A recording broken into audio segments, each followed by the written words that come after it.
Newsworks in cooperation with Eau Claire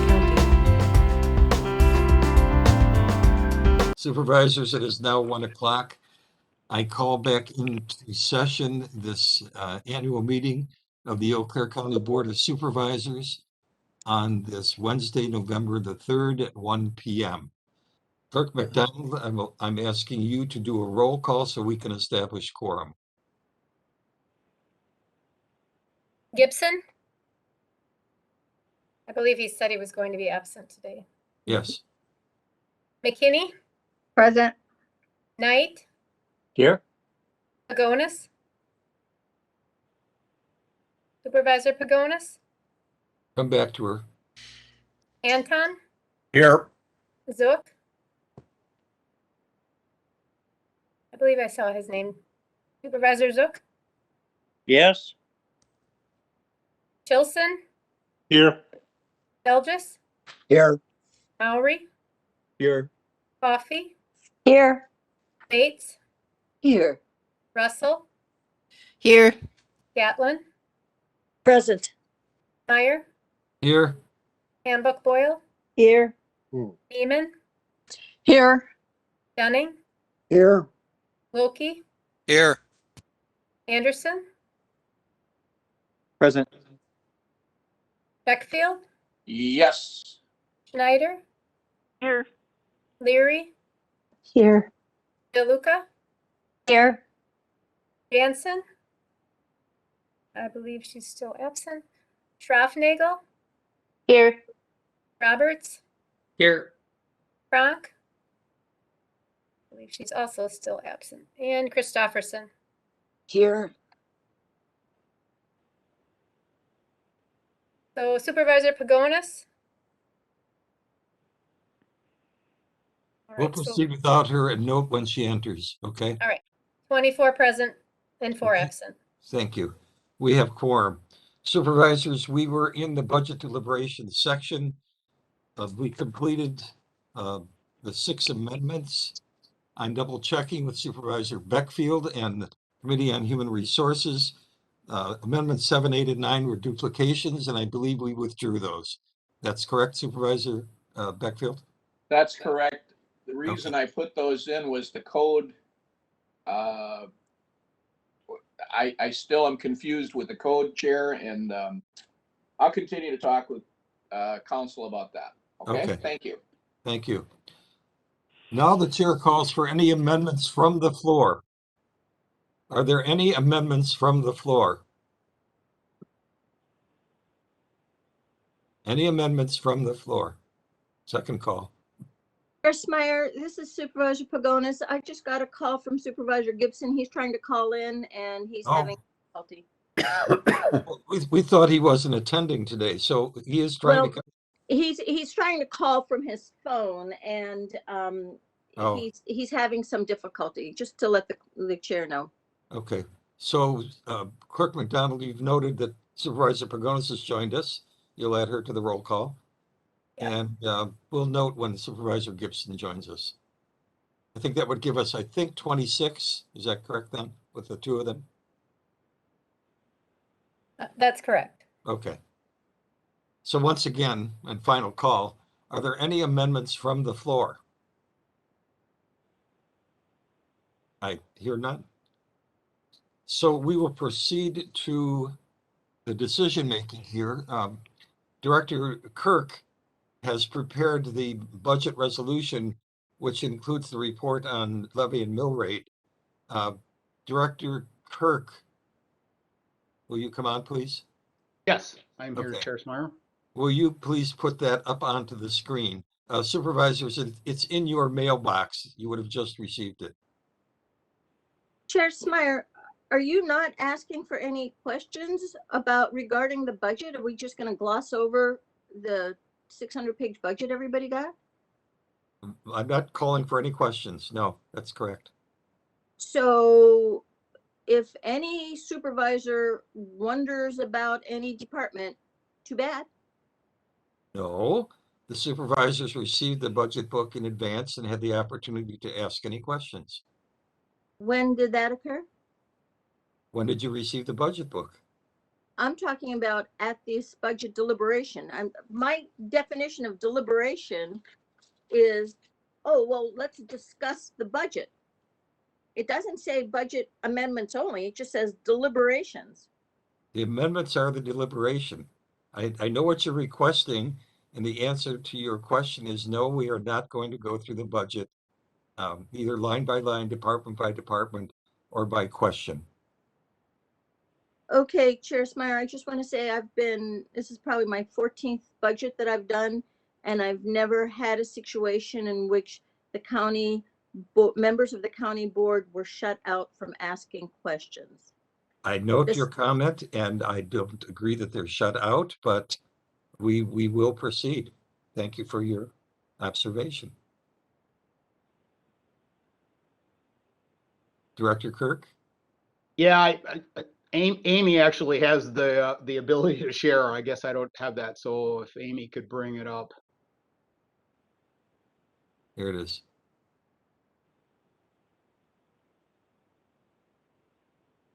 Okay. Amy, is that the beginning of the document? Oh, here, I'll scroll it. This is the very top of the resolution. Okay. Let's take a moment. Director Kirk, do you want to talk through it? Certainly I can. So the first part of the resolution is just, a summary of what's in the recommended budget for the tax levy. The tax levy can be divided up a number of ways.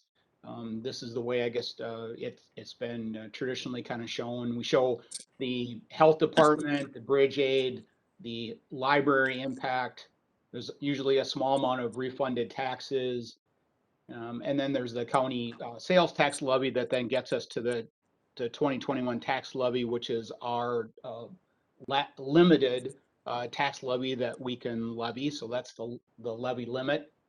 And then there's a different representation right below that of how that levy is actually distributed amongst the various funds. And you can see the majority of it goes to the general fund and the debt service fund.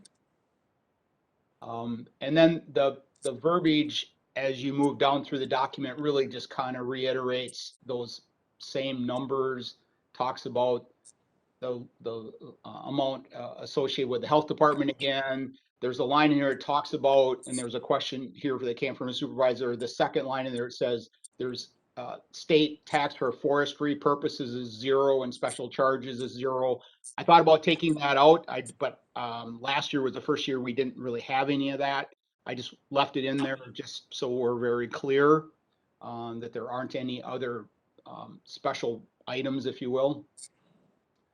The library service, the bridge aid again. I mean, the verbiage really is going in somewhat detail. When you get to the second page, line 7 there is a certain amount of general funds that were allocated. There's 300,000 of the 328,000 is related to the contingency, and the other 28,510 is related to carry forward from 2021 associated with, I believe it was in a citizen engagement survey work that we had talked about doing that had not been completed, and so that was carried forward. Lines 10 and 11 talk about the sales tax in the recommended budget, $11,718,000. For reference, I could tell the committee that through the August collections, we are at $8.6 million. If you look at historically over the last 4 years, what we've collected relative to the months of September through December, that would put us at a projected estimated 21 collection of $12.4 million. It's just a data point for the board so they understand at least where we may end. 2021, again, not necessarily indicative of 2022, but at least for some context on sales tax. Line 17 through 24 break down the intermunicipal library charges. And then the last part of that is the summary of, you start with the budgeted expenditures, the entire budget, less revenues that would be outside of tax levy. There's the planned deficit for human services, That again is the WIMCUR payment that we will expect to be seeing in December of 2023.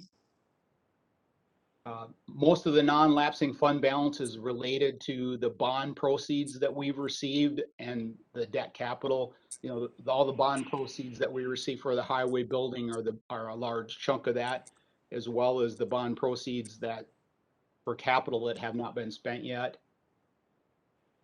There's some fund balance associated with internal services, and then the general fund balance that we talked about earlier that then comes up to our proposed tax rate of 3.967, which is consistent with what was included in the recommended budget book. The next section outlines where we're at with the budget amendments. I'll just say right now that all the items highlighted in yellow are just highlighted in yellow because until we got to this point, we weren't sure there would be any additional amendments. So you'll see the amendment number 1, reducing the funding to the EDC, and then the distribution of the funding to the other 4 community agencies. Was a reduction of the EDC and then reallocated to the other agencies. Amendment number 3, which was creation of the Veteran Service Officer, should be funded by fund balance. Amendment number 5, as amended, was to do the health savings account back to the 2021 level. Again, that was related to option 1 insurance coverage, and that was then funded by the amendment through a reduction in the wage matrix restructuring amount.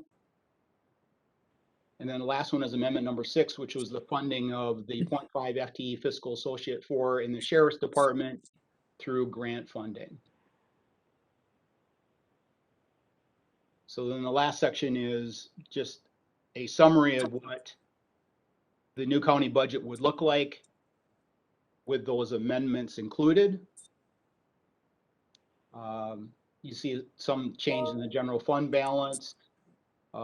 There's slight changes in the expenditures, obviously, because of what we did. Did not change the tax rate or the tax levy because, again, we are limited on the tax levy. So that was not going to change. And then the very last section is just a recap again of how the tax levy will be distributed to the fund balances after the amendments have been made, which didn't really have any change. Thank you. Before we go on, I'm requesting that all supervisors mute their microphones so that we can do this in order. Please mute. I'll wait a moment while you do that. Okay. We have, I see a request to speak from first Supervisor Leary, followed by Supervisor Wilkie. Could I ask that you hold for a moment, because if you have questions about this item before us, I'd like to bring it officially onto the floor as a motion. So I'm asking for a motion regarding this resolution, this budget resolution. Supervisor Leary, is that the purpose of your raised hand? Well, no, but I'd be happy to make the motion to approve this as presented. Thank you. Could we have a second, please? This is Gatlin. I second it. Seconded by Gatlin. Thank you. It is now on the floor. Supervisor Leary, are you requesting to speak in regard to this item? I am. It's basically a question on, I believe it's page 2. There's a 37 and 38 line. There's a section where it talks about 0 for the forestry tax. So I was just curious why we need to include that, and is that an accurate amount? And maybe Norb could enlighten us why we need to include it if there's no money there. I think you referred to this earlier, Director Kirk. Yeah, I did think about removing that. Last year was the first year we didn't have anything related to the state tax on forestry, if memory serves. I left it in there for really just transparency to make sure we're all clear that there aren't any other charges. To Supervisor Leary's point, you could amend the document and take it out too. I just in the overabundance of caution and transparency, I left it in. I just was curious. Thank you. Supervisor Stelches. I'm sorry, excuse me. Supervisor Wilkie, followed by Supervisor Stelches. Thank you, Mr. Chairman. Just a question.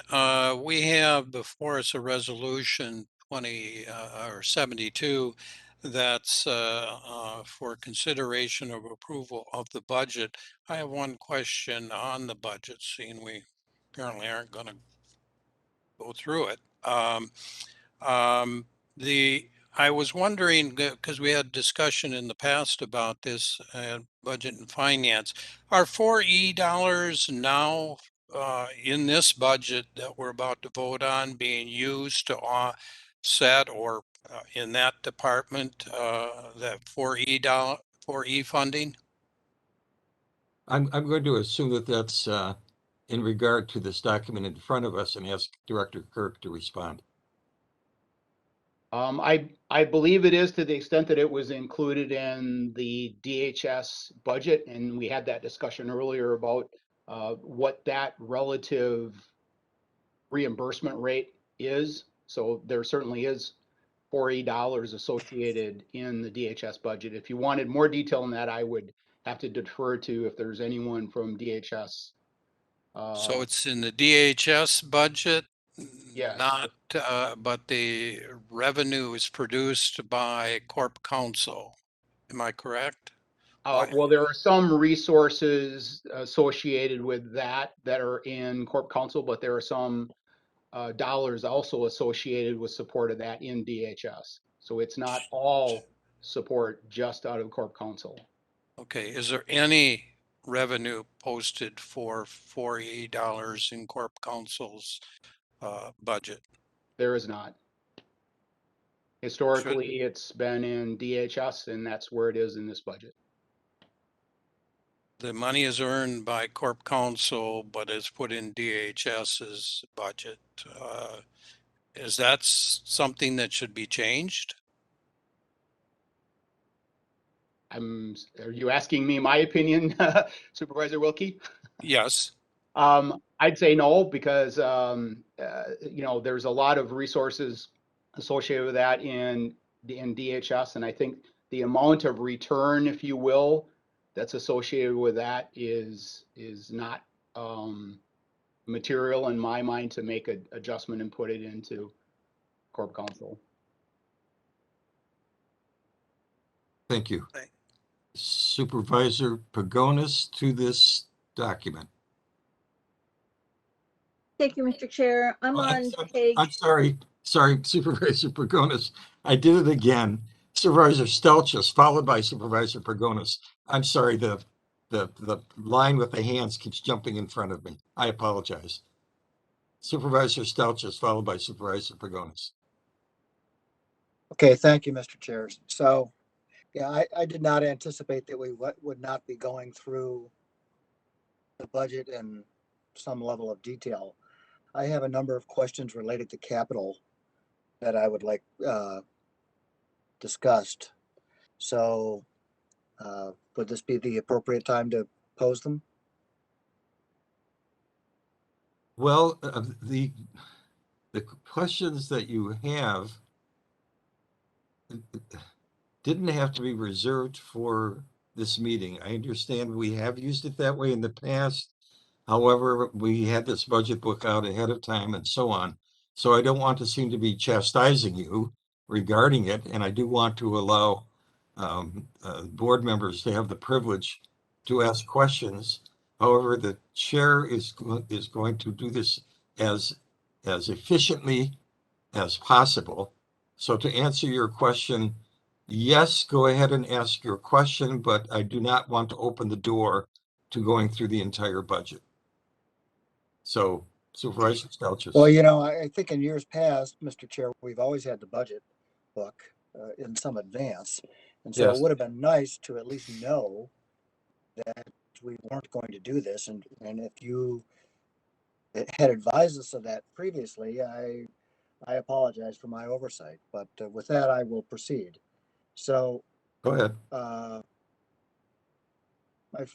the general question, first of all, would begin on page, at least on my screen, says 62 of 525 on the budget book, where the summary of debt service payments. And in particular, the future debt service borrowing for years beyond 2022. I don't understand where the borrowing numbers for 23 through 25 are coming from, unless that's matrixed off of the 5-year plan. So I'd like some explanation as to, I mean, it looks like our borrowing is going down dramatically, you know, in 22 through 26, which maybe that's great, but what's that based on? I'm going to ask, I think first Administrator Schaaf to respond, and possibly along with her Director Kirk, without objection. And Chair Smyer, thank you. And as I'm looking at the budget book, the numbers that you see there are actually derived from the 5-year capital plan. So we're looking forward to estimate what we believe we'll need in future years so that we can begin to project what our overall debt load will look like moving forward if we continue with the plan as it has been submitted to date. Okay. Do you realistically think that 5-year plan reflects what we're going to be borrowing and that, or what our capital needs will be in the next 5 years? I mean, they diminish rapidly, so that rather surprises me. I understand it might be the only thing we have, but does not strike me as realistic. I guess if I could add, Supervisor Stelz, are you referring to the debt service page? Because that again is only the debt service, not the actual debt borrowing. service page is the debt service page is that's what I'm looking at, but that's clearly a function of the borrowing. Yeah, So and the how do we get borrowing, and the borrowing is the estimated borrowing for the out years is noted in page 65. Yes. Yeah, right. Which is roughly about $7 to $8 million from 24 through 26, and then quite honestly, it does drop off in 27, but that's getting to be a little bit out there away. So it is around the $7 to $8+ million of borrowing in total yet, which is where we were shooting to try to be in any normal year, given year, if you will.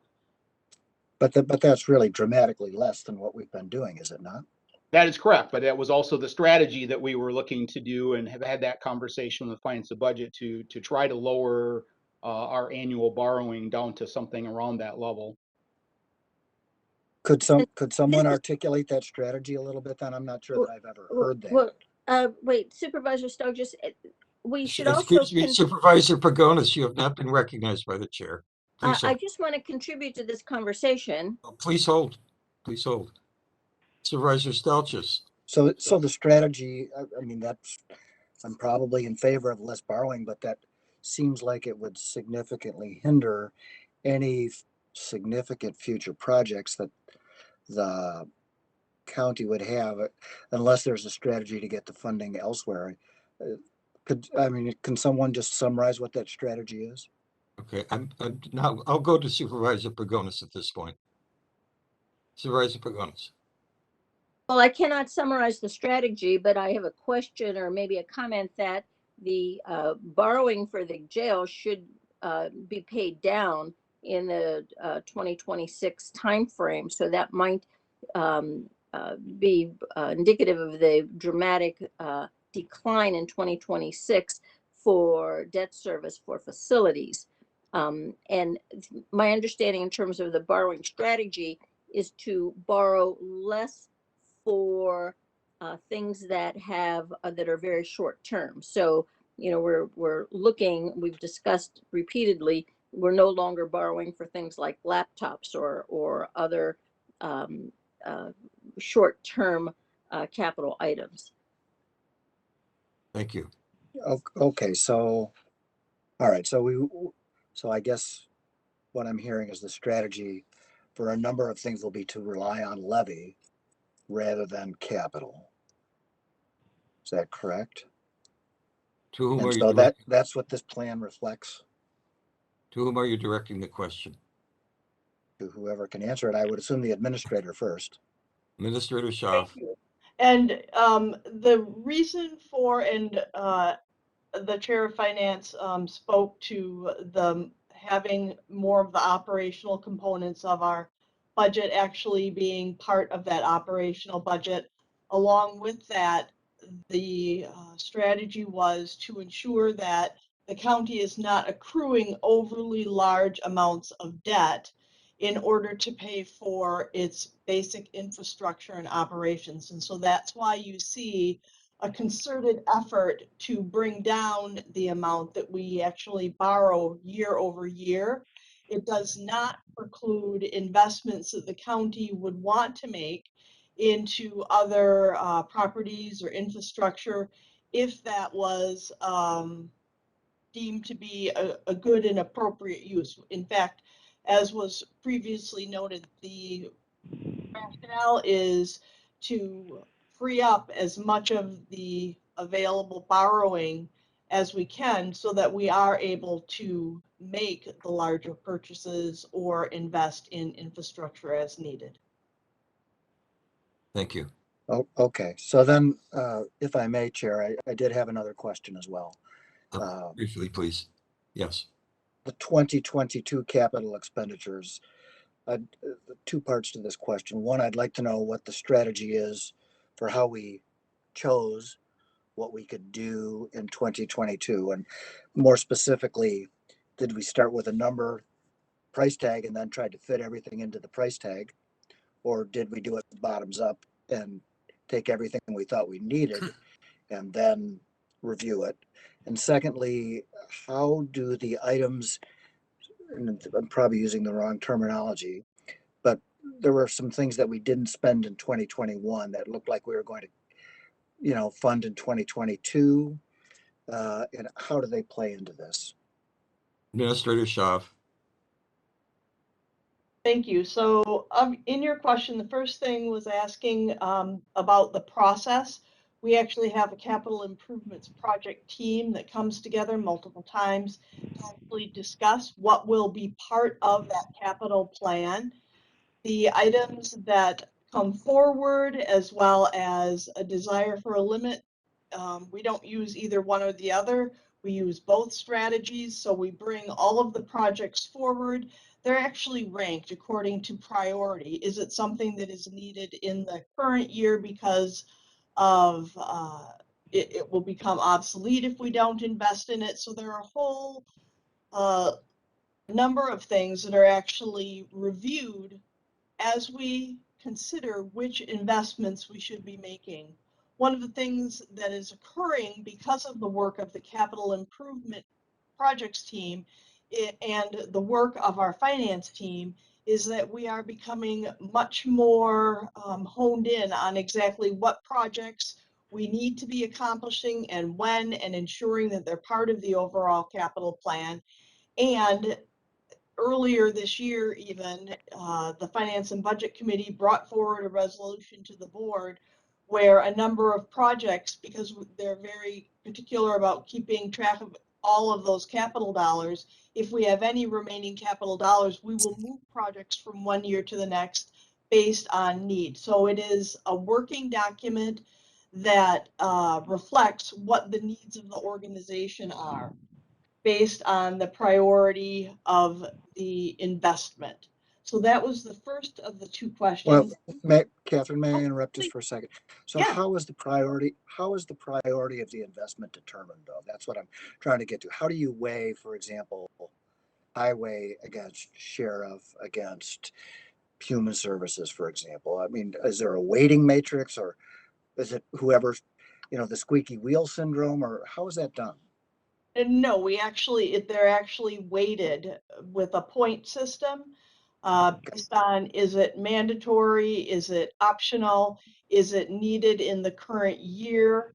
And then there are certain expenditures that we know from a capital perspective that we will be investing in year over year. So the sheriff's fleet is utilized year over year, and we utilize capital for that. The highway projects, the highway utilizes a number of different funding sources, but that is prioritized year over year for ongoing investment. So there are a number of ongoing investments that we know are going to be part of the capital plan. And then after we have those types of investments or critical infrastructure, such as HVAC or cooling systems that we need for our facilities because they're close to or may fail. After we identify all of those items, we typically look at where are other areas where we need to invest. You'll note that in the capital projects this year, there was increased focus on investment into our parks infrastructure, because that is an area that in the last number of years, we have been investing very heavily in some of the government center infrastructure and making some of those critical repairs and updates that we have needed. And so this year we've started to really invest in some of those critical parks and recreation infrastructure components as well this year. So Yeah. we look at it by what it's really, you ask from a priorities perspective, we have been catching up in a number of different repairs through the years, and now we're making strategic investments to ensure that our facilities and amenities remain strong. And they all go through this weighting system then? Yes, they do. Okay, well, And that's I guess the best answer to my question. I appreciate that. At Okay. some point in time, it would be nice if we shared that, but okay. So then my last question, I'm sure I'm dragging this on, but those ones that seemed like they were carried over from last year, or how do they play into this? So the capital project process is somewhat dynamic, and we have already borrowed funds in this current year. And so as different projects in 2021 are accomplished and monies are remaining, we will actually identify either emergency projects or projects that have been slated because they didn't fit into the capital plan for 2021. They're in the capital plan for 2022. Some of those have been moved forward. And so that is work that is done between our capital projects team, our finance department, and the finance and budget committee, where they have that dialogue back and forth, and those changes to the plan are then brought forward to the county board for consideration. So those would be reflected in the debt service, but not in new borrowing. Well, we're talking about two different things here. So the debt services is simply the repayment of what we have borrowed. The capital projects themselves, though, depending on how much funding is available, may change based on action by the Finance and Budget Committee and ultimately the Board of Supervisors. I guess what I was trying to do is just clarify my understanding. So if there was such a project, what you're saying is we already borrowed for it in 2021, correct? But the money wasn't all spent. Right, and if the money is not all spent, then it becomes part of what are some of those other project areas, Right. or Okay. investments Rather than paying it back, we're just going to spend it on something else that we consider to be a priority. So that's why I say it's reflected Right. in the debt service, because we still have to pay it back, but it does not reflect it as new, but it's not reflected as new borrowing in 22. Correct, and we can adjust the amount of borrowing in the subsequent year. Our bonding is such that there are a number of times where the Finance and Budget Committee will consider refunding options where we will actually refinance some of our existing debt, but it requires refinancing the existing debt. We don't simply go out and just prepay the debt. Right. Okay. Thank you. Thank you. Supervisor Pagonis to the document. Yes, multiple questions, but before I get to that, I got a message from Supervisor Gibson that he's on, but he can't unmute, so I'm not sure how he's going to vote, but Just for Clerk McDonald's information, Supervisor Gibson is on I think that, telephonic. I think that Samantha can take care of that. Okay, well, I hope she can. I have questions on the fund balance on the document. So Norb, on line 7 and 8, you show a fund balance of 328,510. The one we got last week is 300,000 even. So I'd like to know where the 28,510 came from. And then continuing on that, on page 3, on the far right-hand side, you show fund balance 35,987, and then what I would think is a subtraction of 100,000, but the totals as amended goes up. So is that an error? Should it be? It should have gone down to 35,8 something. So those are two questions that I have, both on fund balance. Director Kirk?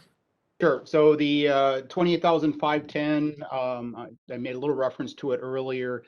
That's associated with some carryover funds that were associated with the 2021 budget that aren't being spent, associated with, I believe it was citizen engagement work, survey work.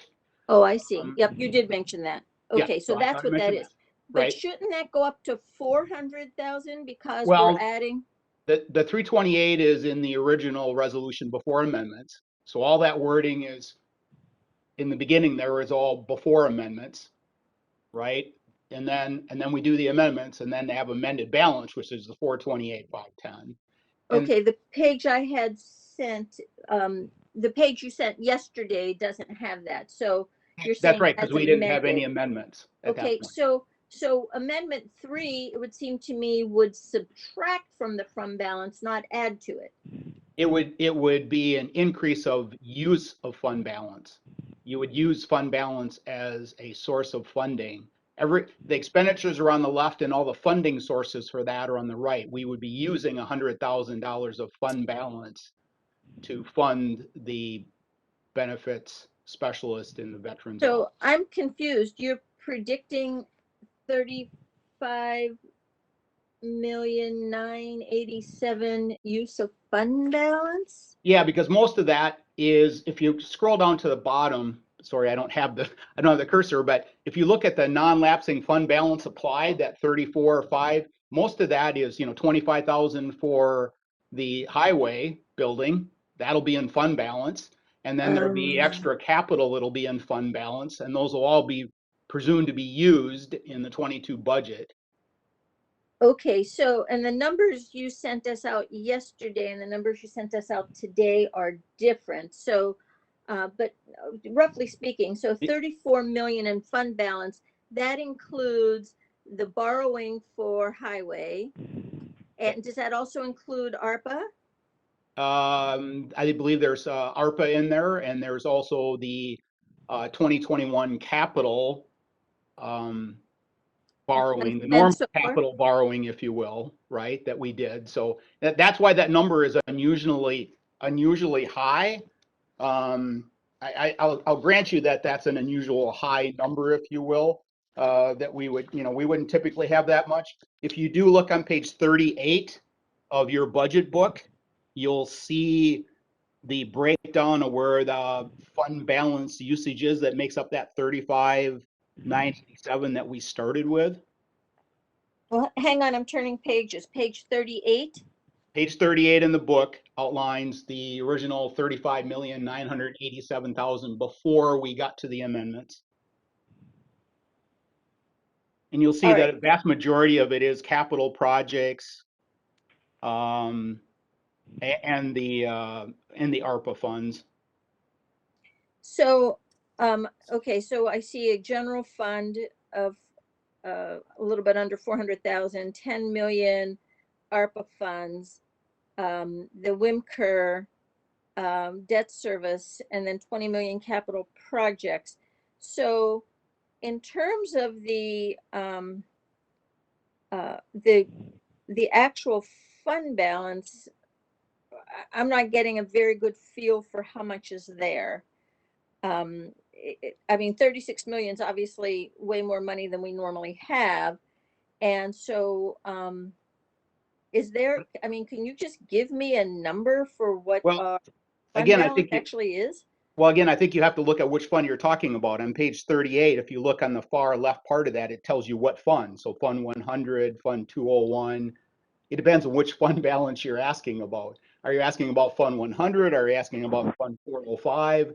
I mean, they all have different fund balances. I'm assuming Well, you're I most believed I was interested asking in. for Fund 100. That's Yeah. what I believed I was asking for, but I mean, that's the 400,000 that is listed there is the contingency fund that's being the unused contingency fund that's being returned, right? I mean, I usually in my head think that we have, well, actually on page 37, general fund one, oh no, that's not it either. I was just guessing that we had, I don't know, 14 million somewhere. I saw that in our fund balance, and that would be our general fund balance. But I'm not seeing that number anywhere, and I'm trying to figure out why not. Well, if you, again, turn to page 14 of the book, sorry to make you be page turners here, but at least on page 14, it has our estimated general fund balance.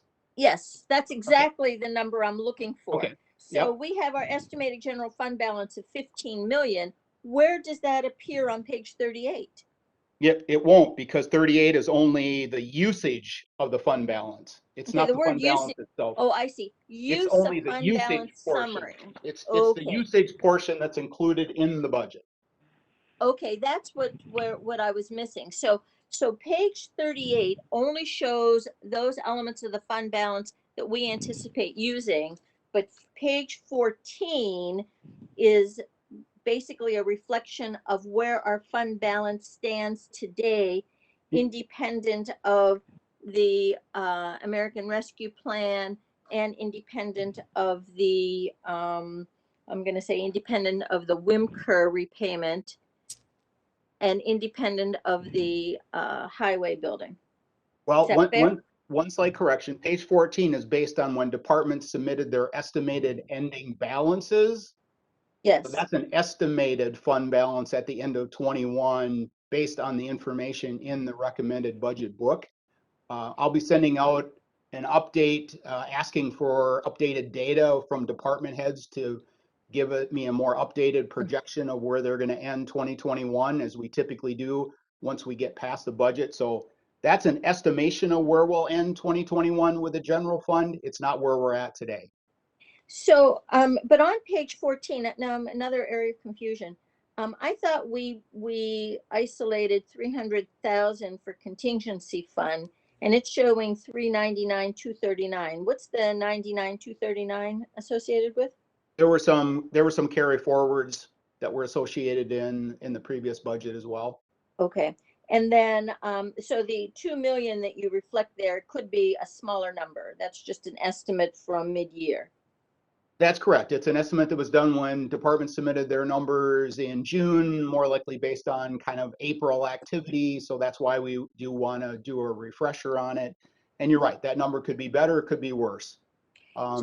Based on sales tax, I would assume it would be better from the sales tax perspective, but you know, it could be better or worse from a department perspective.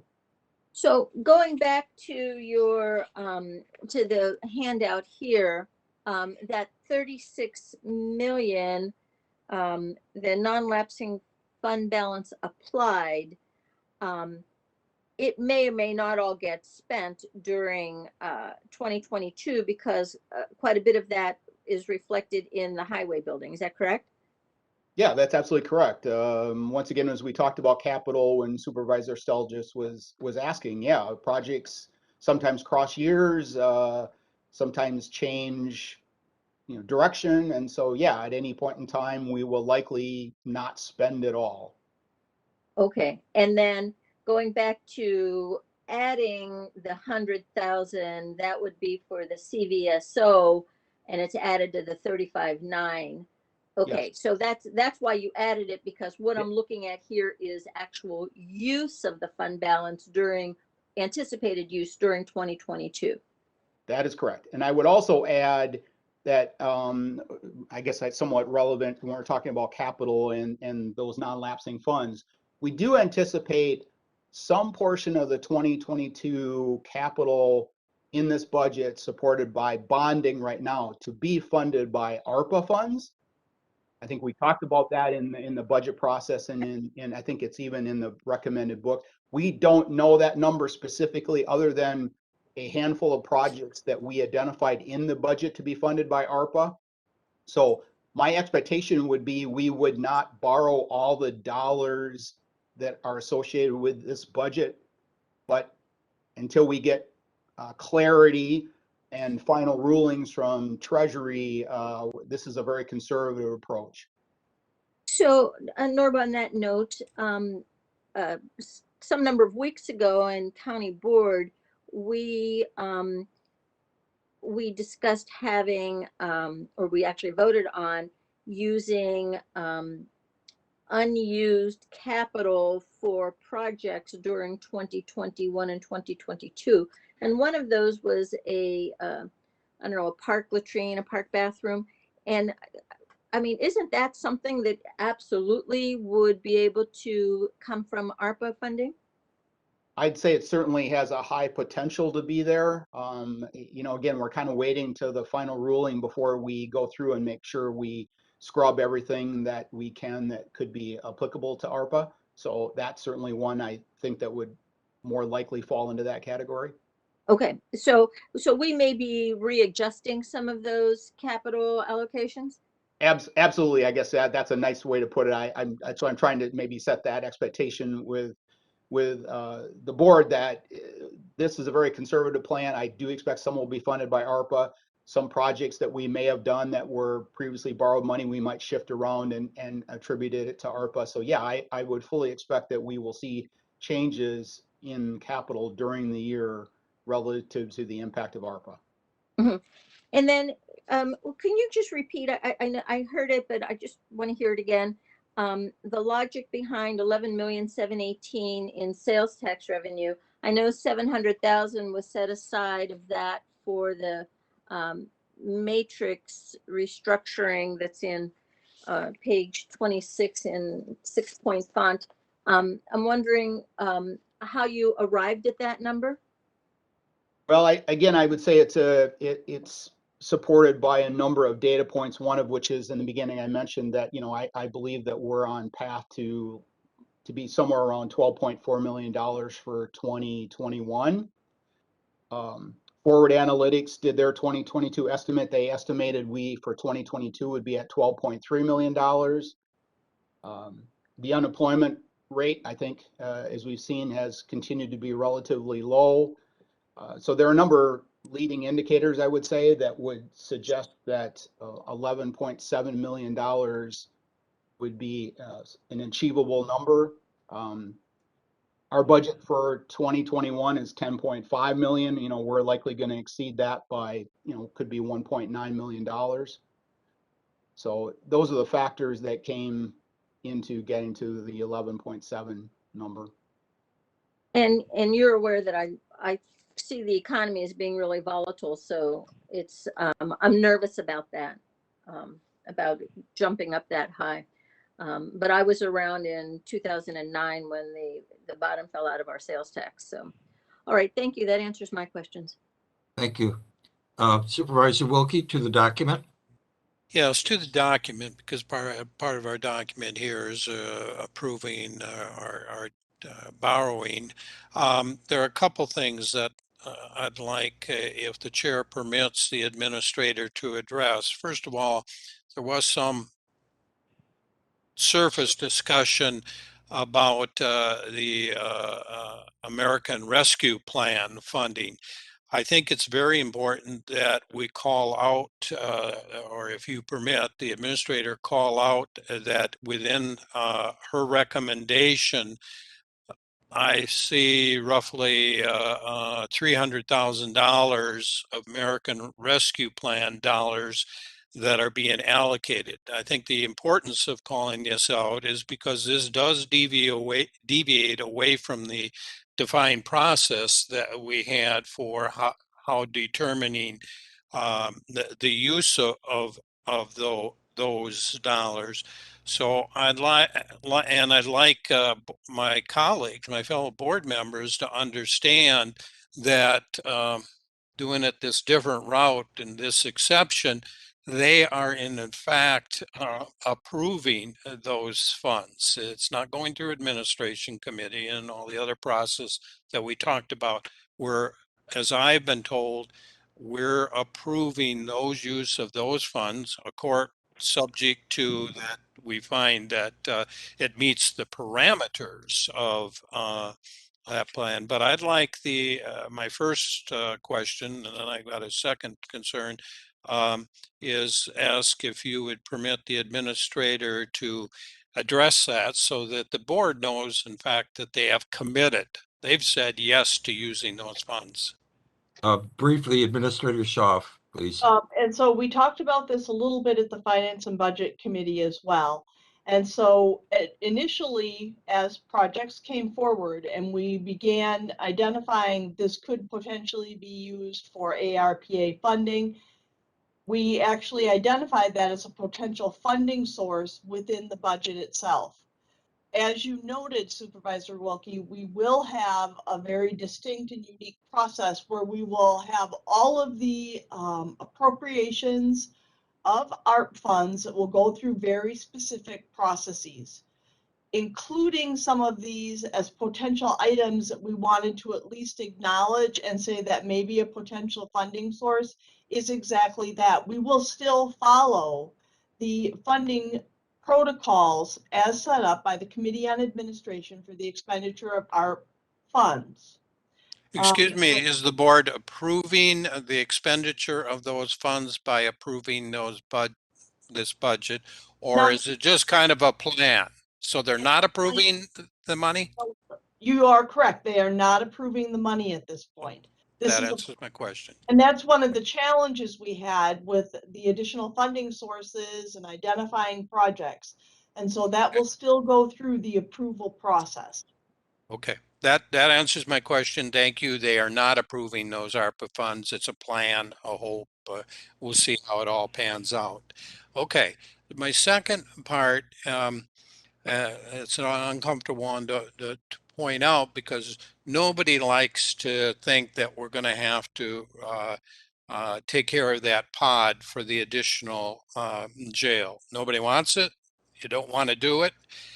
But in your recommendation, was that in, it doesn't appear as if it's in the capital plan on page 65, because unless there is a major criminal justice change, realistically, 2 years from now, we're going to be housing people out of county. Now, Supervisor Wilkie, your question and your comment is not relevant to the document before us.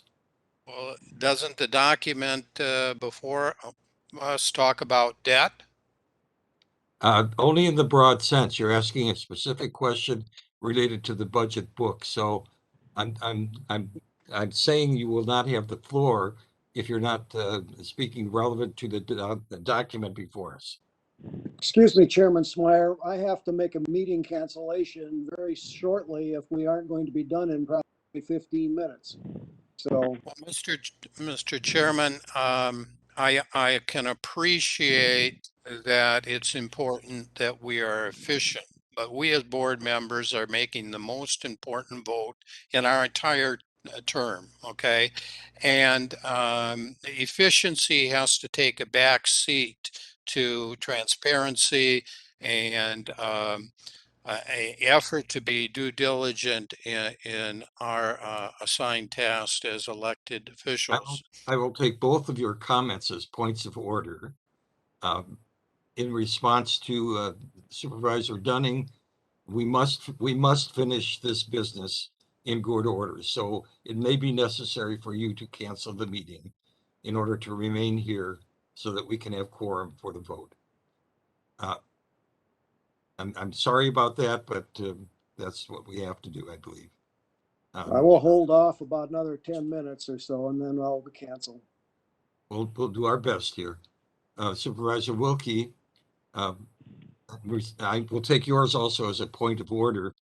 The Budget and Finance Committee had the opportunity to review this entire budget book, and I understand took quite a bit of time reviewing it and reporting back to the board. So I'm going to hold the questions to the document in front of us.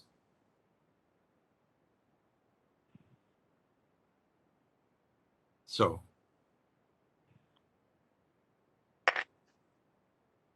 Okay.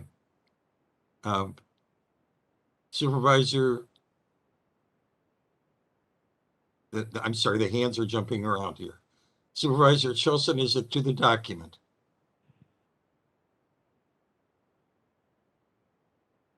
Supervisor Chilson? I'm not sure if you can hear me.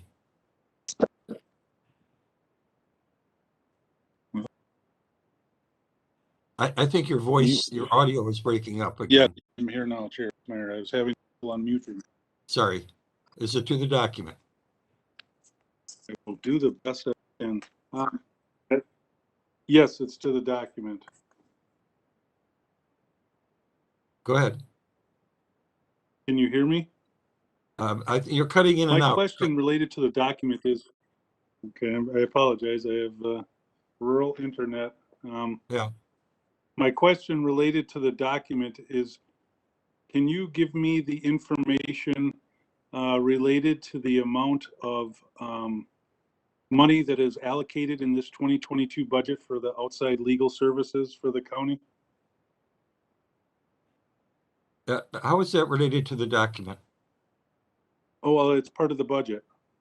That's not related to the document specifically. Heck. I understand your question. I understand Sure. your question, Sure. but that And it's not to the resolution. I understand. I was trying to prepare for it, and I understand the rules. My question actually wasn't formulated until late Monday night after I read, reports in the media. So that's what jogged the question for me. I apologize for not following the rules, but my question wasn't formulated prior to that. So I was wondering if I could get that information. I would say not at this point because that's not relevant to the discussion we're having right now. Okay. All right. I understand if it's not relevant. Is that something you could get me at a later date then? I'm sure that could come to you. Yes, I will ask Administrator Shop to respond to that. Okay. I'll try to read the paper earlier in the day so I can get the questions formulated. I apologize. Okay. I see Supervisor Pagonis and Supervisor Salchis with their hands raised, but Supervisor Bates will come to next, and I'll come back to Pagonis and Stelchis for a second time. Supervisor Bates. You have to unmute.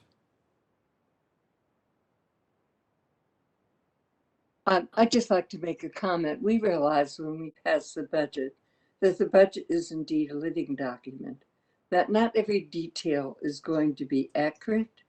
There are really, in many cases, estimates based on projections.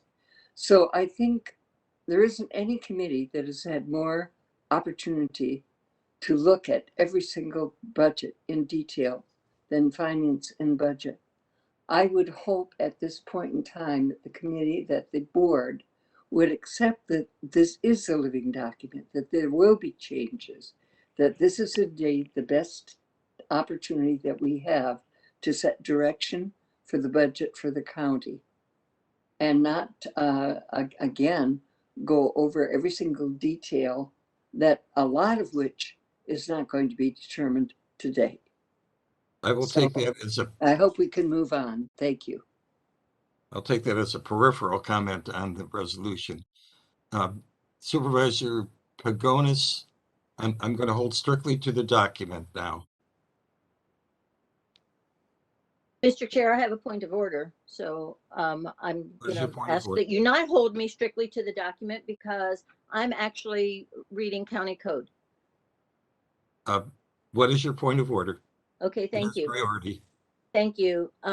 So County Code 3.15.030 states that the Governing Committee, the Human Resources Committee, then advance all positions to the County Board for approval by the County Board.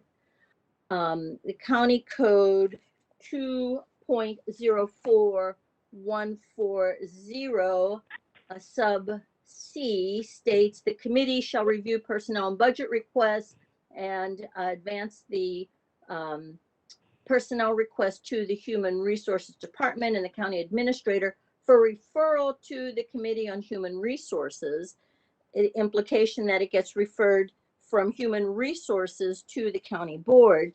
The Committee on Human Resources did not approve the human services positions.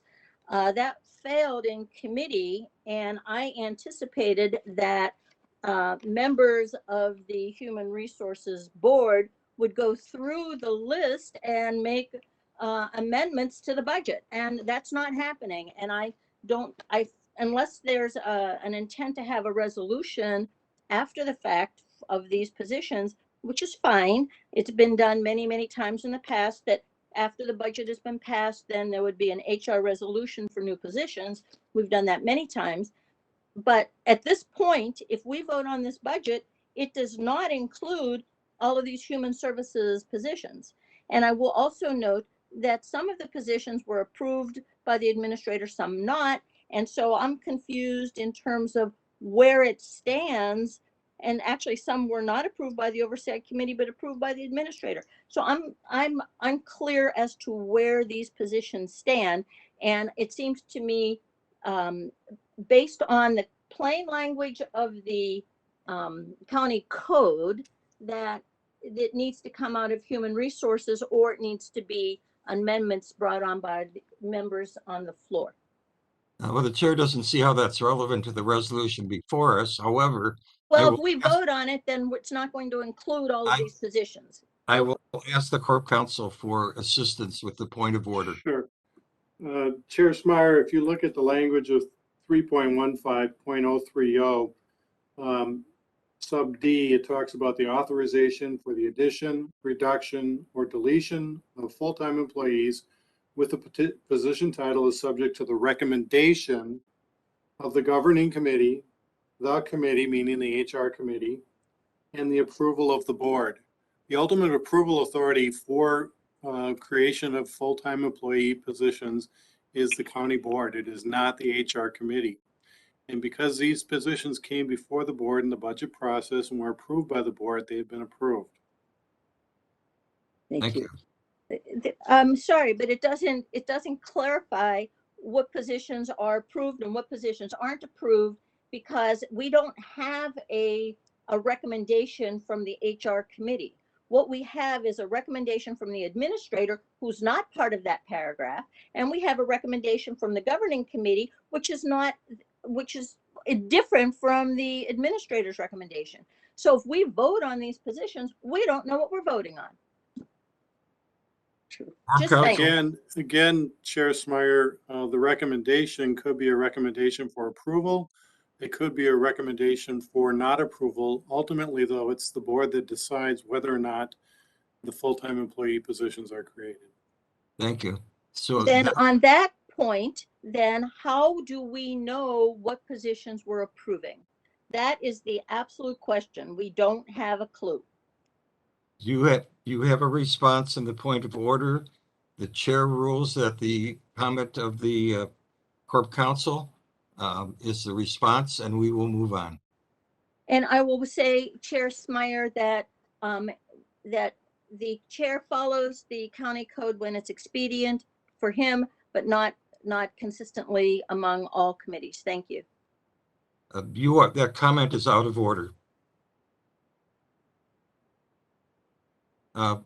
Supervisor Stelches, I believe, is next. To the document, please.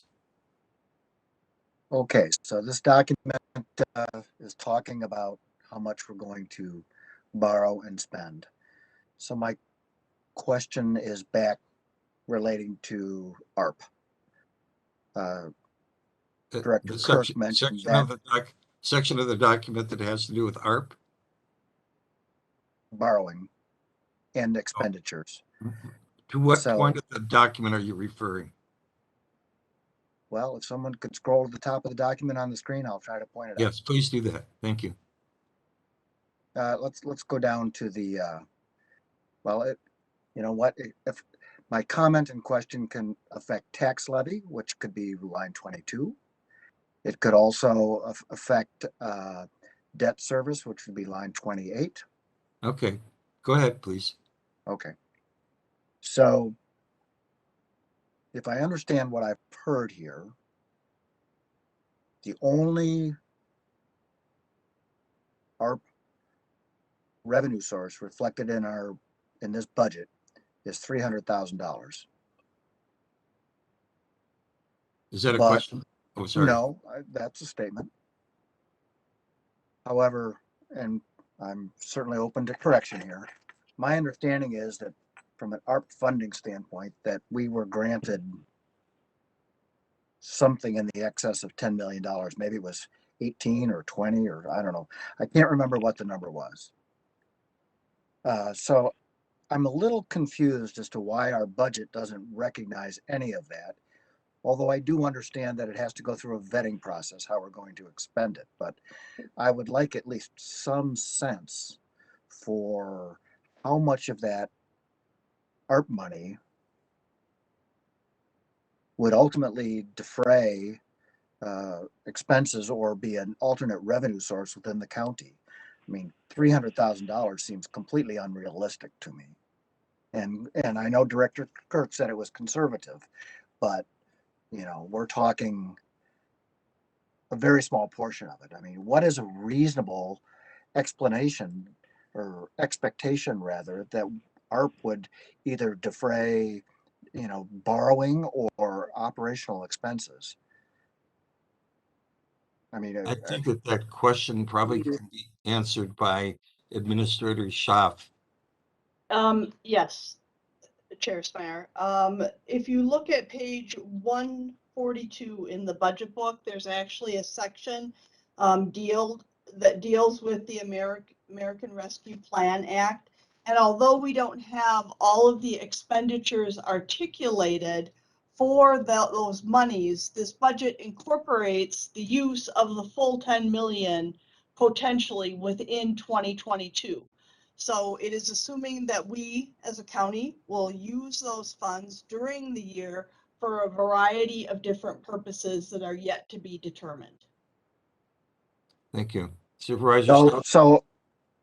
Okay, so I'm still scrolling here trying to find that in the budget book. But so you're telling me that while it's not reflected in any line items, we actually expect to come in $10 million. We expect to spend $10 million less than is reflected here? What we expect, we have received the first tranche, which is 10 million and a little bit more. Okay. And we anticipate with the budget that we will spend that amount as a county government in 2022. Now, that doesn't mean that we will. We've begun the process of working through that.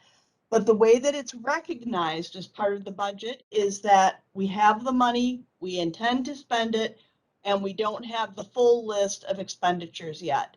And if you would like, Director Kirk could provide more from the accounting perspective on how this is handled.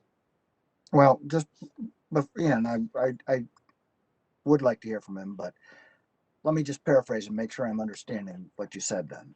Okay, so we understand that we've got $10 million to spend, but we haven't allocated it to any particular line item in here in the balanced budget.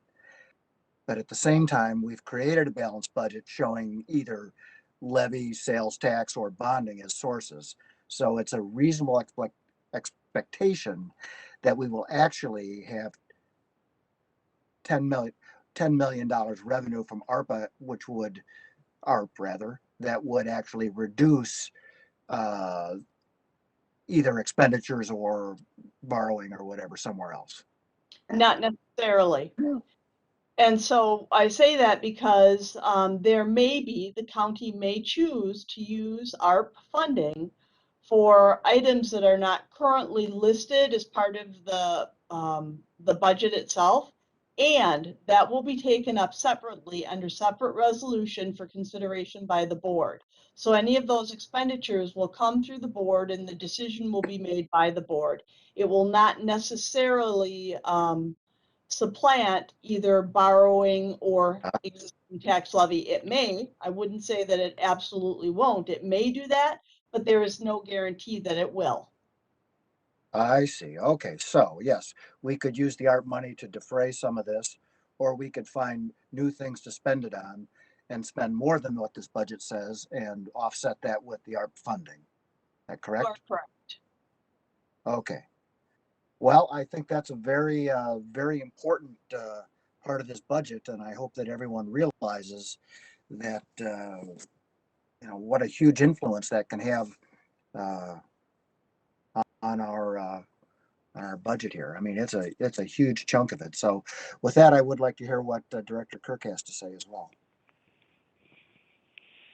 Sure, I can add a couple things. So one, the board has, and I'm going to use a term that you'll start to get very familiar with, obligated. Okay, so when we report on a quarterly basis to the Treasury Department, there's obligated and there's expended. And to date, the board has obligated about $5.5 million of our what's going to be $20 million total. Okay. And the obligations are, for example, the broadband. Right. The board obligated $2.8 million for broadband. The board obligated $2 million to go into the re-granting process for nonprofit and small businesses through the ARPA committee. The board also obligated some other dollars for third-party administration, emergency isolation, some government infrastructure items. And so the board is obligated $5.5 million. Now, one could say that's part of the $10 million. And when you look at page 142, that's how you'll see it reflected in that some of it is in categories. So the 2.8 million, if you look at page 142, you'll see that there's expected 2022 expenditure in the equipment category of $2.8 million. That's the broadband expansion that at least we're saying in this budget we plan on using. We would be using fund balance because that ARP dollars will roll over into 2022 that we've received. I highly doubt, quite honestly, that we will expend any ARP dollars in 2021. I do fully expect we will expend some in 2022. So until the final ruling occurs from the Department of Treasury, there is a lot of caution by all municipalities on expending dollars. Certainly, there's obligated dollars, and dollars can be amended. So just because they're obligated doesn't mean they have to be necessarily spent on that. They can be, reallocated, obligated again if you want.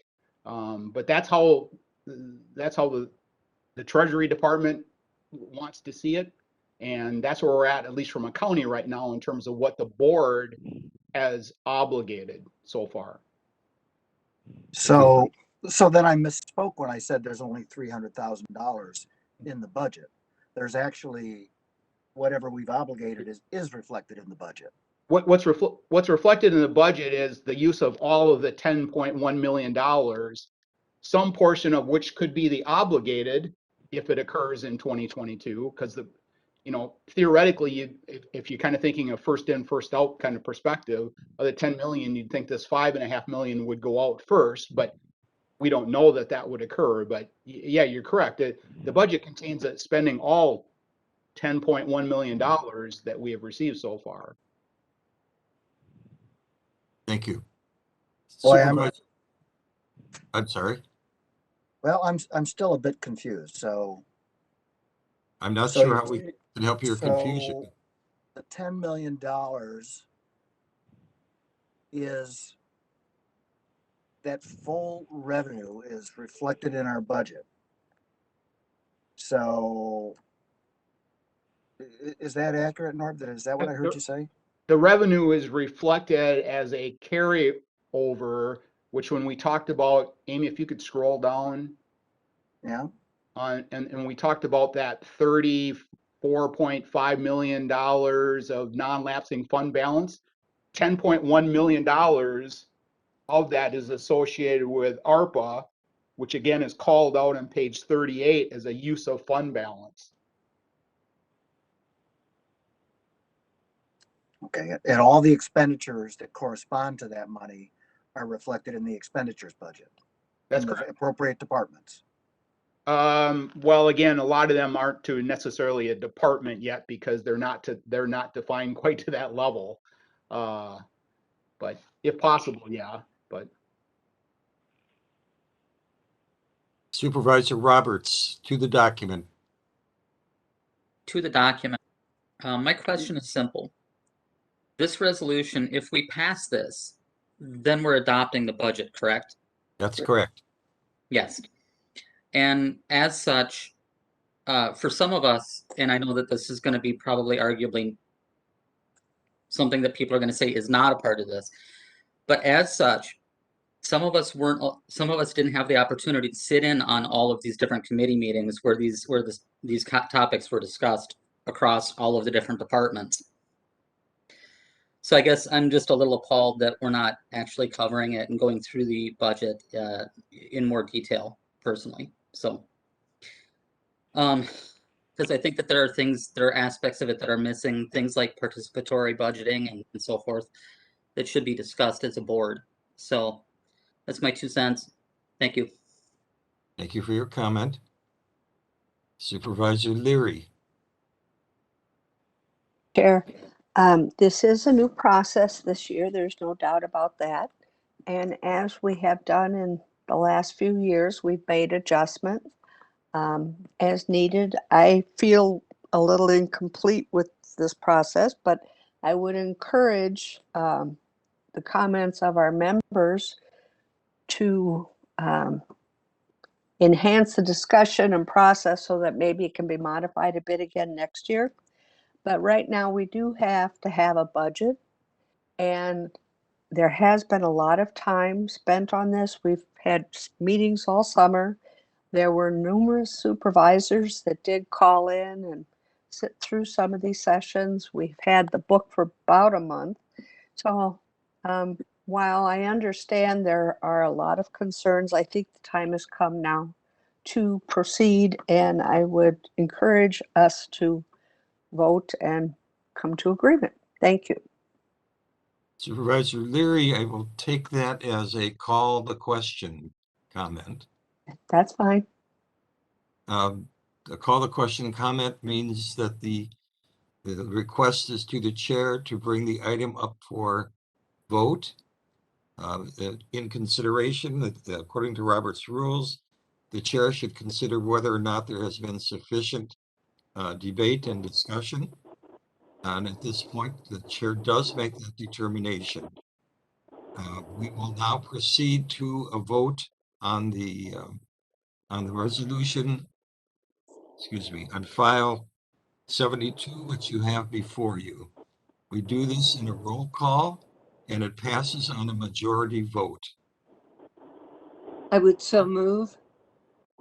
Well, you don't have to move. It's already, the document, I believe, has already been moved and seconded. Thank you. So Clerk McDonald, will you please call the roll? Gibson, No. McKinney, Yes. Knight, Yes. Pagonis, No. Anton, No. Zook, No. Wilson, No. Elgis, No. Maury, Yes. Coffee, Yes. Bates, Yes. Russell, Yes. Gatlin, Yes. Smyer, Yes. Handbook Boyle, Yes. Neiman, Yes. Dunning, Yes. Wilkie, No. Anderson, Yes. Beckfield, No. Schneider, Yes. Leary, Yes. DeLuca, Yes. Hofnagel, Yes. Roberts, Emphatically no. and Christofferson. No. 16 yeses and 10 nos.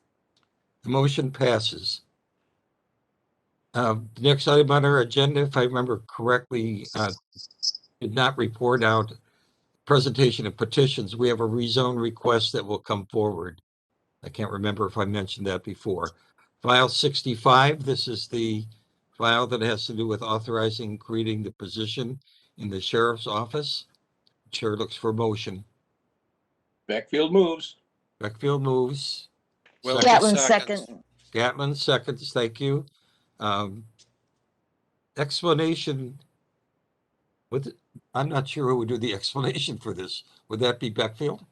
Wilkie, Jerry. Oh, Wilkie, sorry, Wilkie. Thank you, Mr. Chairman. Certainly, Supervisor Beckfield can speak to it as well because it was before both committees. This is consistent with your action that you just approved as far as what you included in your budget.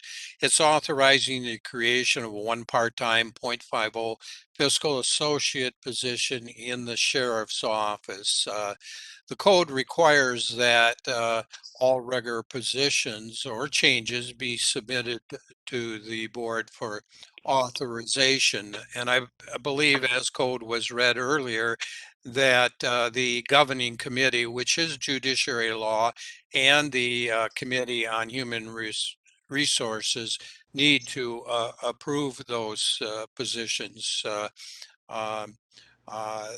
The Judiciary and Law Committee reviewed it and on a vote of 4-0 approved it, and Supervisor Beckfield can speak to the action of Human Resources. I would point out, and it was said earlier when we had an amendment during our budget process, that this position is fully funded through grants and forfeiture funds and does not have any levy dollars in it. The impact of this resolution does affect $6,218 in the fourth quarter or final quarter, and the annual cost will be $25,497. This position is going to be helping with the complexity of grant administration, which has gotten more, as well as hopefully it will allow them the ability to participate in grant writing for additional grants for funding source for the drug task force. Chair Schmeier, this is Tim Sullivan. If I may just bring a procedure matter forward. Corp Counsel, go ahead. Excuse me, I'm incorrect. I assume this was an ordinance. It's a resolution. Never mind. Yeah, I thought it was an ordinance. It's listed No. under ordinances, No, and this if is it was, it would be only first reading. So, Okay. This is resolution. thank you. Supervisor Beckfield, did you want to report out the human? Yes, Services? thank you. Supervisor Wilkie did an excellent job. It came out of our department unanimous. This is an area where grant writing creates dollars to the county. I see absolutely no reason to not fully support this by all members. Thank you. Okay. I see a hand raised by Supervisor Bates and Supervisor Pergonis. No, Is it this sorry. resolution? Supervisor Bates, is it to this resolution? You're muted, All right. Cody. No, All right. please. We're back at ground zero. This didn't take it down, sorry. Are there any questions or comments in regard to this resolution? I hear none. Supervisors will do this by voice vote. All those in favor of file 65. point of order. Point of order, what is your point of order?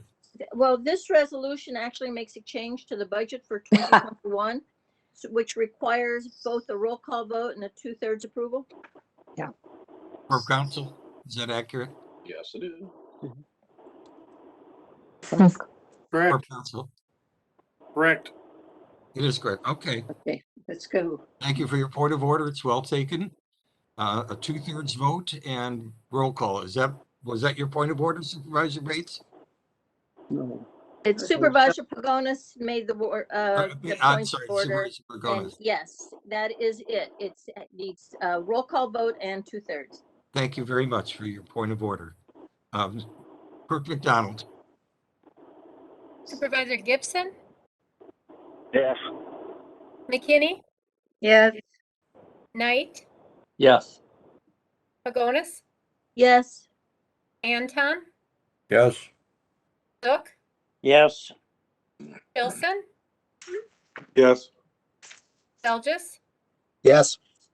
Lowry, Yes. Coffee, Yes. Bates, Yes. Russell, Yes. Gatlin, Yes. Meyer, yes, Hambuck Boyle, Yes. Neiman, Yes. Dunning, Yes. Wilkie, Yes. Anderson, Yes. Beckfield, Yes. Schneider, Yes. Leary, Yes. DeLuca, Yes. Raffnagel, Yes. Roberts, Yes. Christofferson, Yes. 26 yeses and 0 nos. it is unanimous. Thank you. Next item is file 55 from the Committee on Parks and Forests. An ordinance to amend section 16.30.140G of the code, vehicular traffic. To amend section 16.30.300A of the code, campground regulations. To amend section 16.30.520E of the code, county forest use regulations. Supervisors, this is second reading. Motion? Dunning makes the motion. Moved by Second Schaffnagel. Stroffnagel seconds. Thank you. Background explanation, Supervisor Stelches? Yes, thank you, Mr. Chair.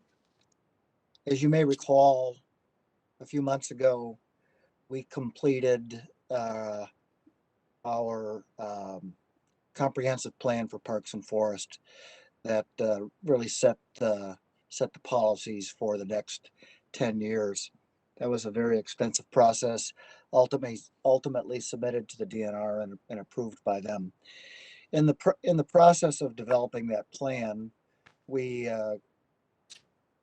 reviewed, existing county code, and we found a number of items that were just plain wrong and required housekeeping.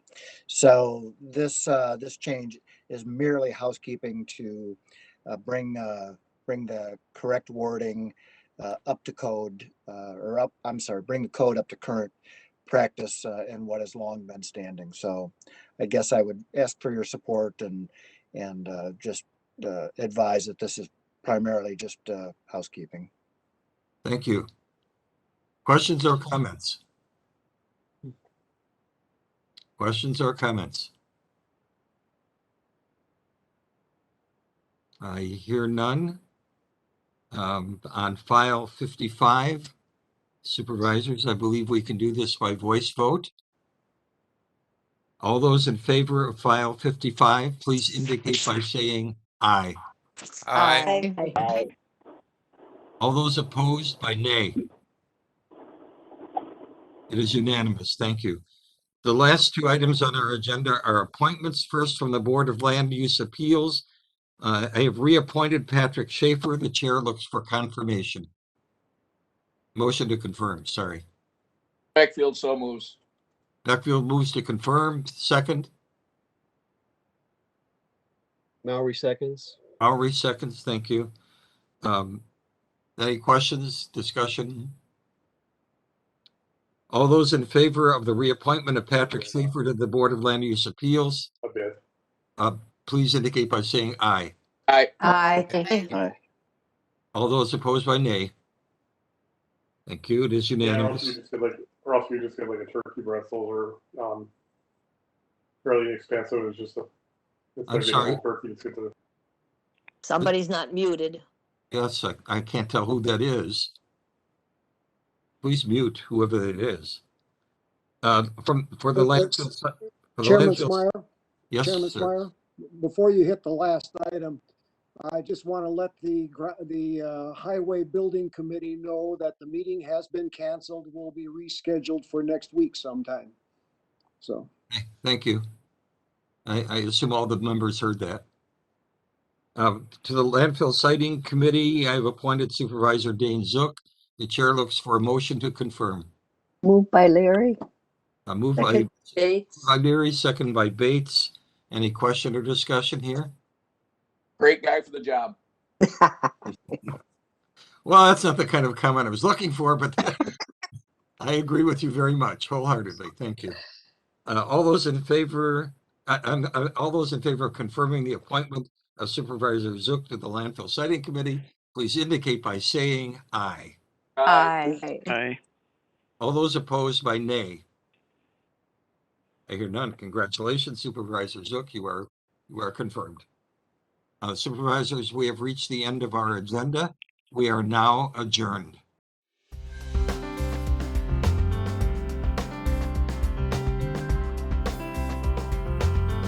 This program is brought to you by Newsworks in cooperation with Eau Claire County.